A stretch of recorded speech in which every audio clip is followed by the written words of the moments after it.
श्रीमद्भागवत महापुराण प्रथम स्कंद चतुर्दशो अध्याय। अपशकुन देखकर महाराज युधिष्ठिर का शंका करना और अर्जुन का द्वारका से लौटना। सूत जी कहते हैं, स्वजनों से मिलने और पुण्य श्लोक भगवान श्री कृष्ण अब क्या करना चाहते हैं यह जानने के लिए अर्जुन द्वारका गए हुए थे। कई महीने बीत जाने पर भी अर्जुन वहां से लौटकर नहीं आए। धर्मराज युधिष्ठिर को बड़े भयंकर अपशगुन दिखने लगे। उन्होंने देखा काल की गति बड़ी विकट हो गई है। जिस समय जो ऋतु होनी चाहिए उस समय वह नहीं होती। उनकी क्रियाएं भी उल्टी ही होती है। लोग बड़े क्रोधी, लोभी और असत्यपरायण हो गए हैं। अपने जीवन निर्वाह के लिए पापपूर्ण व्यवहार करने लगे हैं। सारा व्यवहार कपट से भरा हुआ होता है। यहाँ तक कि मित्रता में भी छल मिला रहता है। कली काल के आ जाने से लोगों का स्वभाव ही लोभ, दम आदि अधर्म से अभिभूत हो गया है और प्रकृति में अत्यंत अरिष्ट सूचक अपशगुन होने लगे हैं।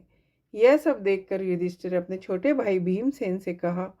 युधिष्ठिर ने कहा, भीमसेन, अर्जुन को हमने द्वारका इसलिए भेजा था कि वहां जाकर पुण्य श्लोक भगवान श्री कृष्ण क्या कर रहे हैं इसका पता लगाए और संबंधियों से मिल के आए। तब से 7 महीने बीत गए किंतु अब तक नहीं लौटा। मैं ठीक ठीक यह नहीं समझ पा रहा हूँ कि उसके न आने का कारण क्या है।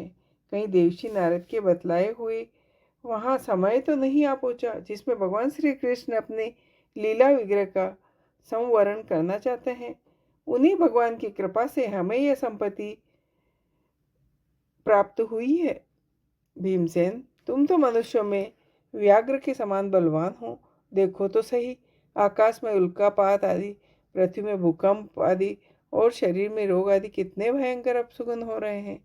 इनसे इस बात की सूचना मिलती है कि शीघ्र ही हमारी बुद्धि को मोह में डालने वाला कोई उत्पात होने वाला है। यह सियारिन उदय होते ही सूर्य की ओर मुंह करके रो रही है। भीमसेन, गो आदि पशु मुझे अपने बाएं कर जाते हैं। यह मृत्यु का दूत, उसका प्रतिपक्षी, रात को अपने कर्ण कठोर शब्दों से मेरे मन को कपाते हुए विश्व को सूना कर देना चाहता है। दिशाएं धुंधली हो गई है। सूर्य और चंद्रमा के चारों ओर बार बार मंडल बैठते हैं। यह पृथ्वी पहाड़ों के साथ कांप उठती है। बादल बड़े जोर से गरजते हैं। सूर्य की प्रभा मंद पड़ गई है। आकाश में ग्रह परस्पर टकराया करते हैं। नदी, तालाब, लोगों के मन क्षुब्ध हो रहे हैं। बछड़े दूध नहीं पीते, गोए दूहने नहीं देती। गौशाला में गोए आंसू बहा बहा कर रो रही है। देवताओं की मूर्तियां रो सी रही है। इन बड़े उत्पातों को देखकर मैं ऐसा समझता हूँ, निश्चय ही भूमि भगवान के उन चरण कमलों से, जिनका सौंदर्य ध्वजा किसी में भी कहीं भी नहीं रहित हो गई है। सोनक जी, राजा युधिष्ठिर इन भयंकर उत्पातों को देखकर मन ही मन चिंतित हो रहे थे। द्वारका से लौटकर अर्जुन आए। युधिष्ठिर ने देखा अर्जुन इतने आतुर हो रहे हैं जितने पहले कभी नहीं देखे गए। मुंह लटका हुआ है, कमल सरी के नेत्रों से आंसू बह रहे हैं और शरीर में कांति नहीं है। उनको इस रूप में अपने चरणों में पड़ा देख युधिष्ठिर घबरा गए। देवशी नारद की बातें याद करके उन्होंने सुहृदय के सामने ही अर्जुन से पूछा। युधिष्ठिर ने कहा, भाई, द्वारकापुरी में हमारे स्वजन मधु भोज ऋषिवंशी यादव कुशल से तो है।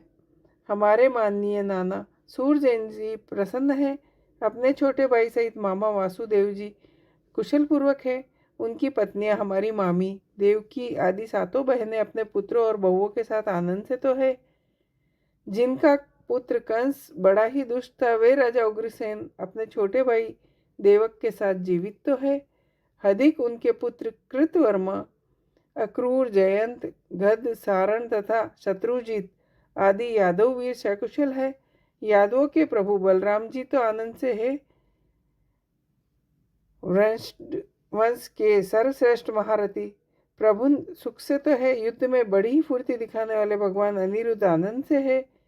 सुषेण, चारुदेशन साम और अपने पुत्रों के सहित ऋषभ आदि भगवान श्री कृष्ण के अन्य सब पुत्र भी प्रसन्न है न।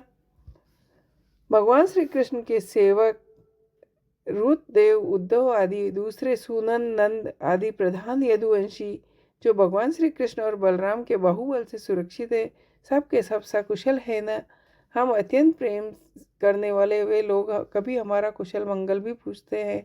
भक्त वत्सल ब्राह्मण भक्त भगवान श्री कृष्ण अपने स्वजनों के साथ द्वारका की सुधर्मा सभा में सुखपूर्वक विराजते हैं न। वे आदि पुरुष बलराम जी के साथ संसार के परम मंगल, परम कल्याण और उन्नति के लिए यदुवंश रूप क्षीर सागर में विराजमान है। उन्हीं के बाहुबल से सुरक्षित द्वारकापुरी में यदुवंशी लोग सारे संसार के द्वारा सम्मानित होकर बड़े आनंद से विष्णु भगवान के साथ पार्षदों के साथ विहार कर रहे हैं न।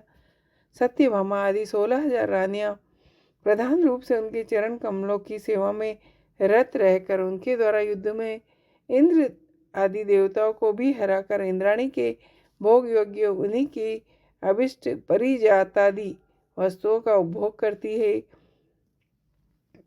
यदुवंशी वीर श्री कृष्ण के बाहुदंड के प्रभाव से सुरक्षित रहकर निर्भय रहते हैं और बलपूर्वक लाई हुई बड़े बड़े देवताओं के बैठने योग्य सुधर्मा सभा को अपने चरणों से आक्रांत करते हैं।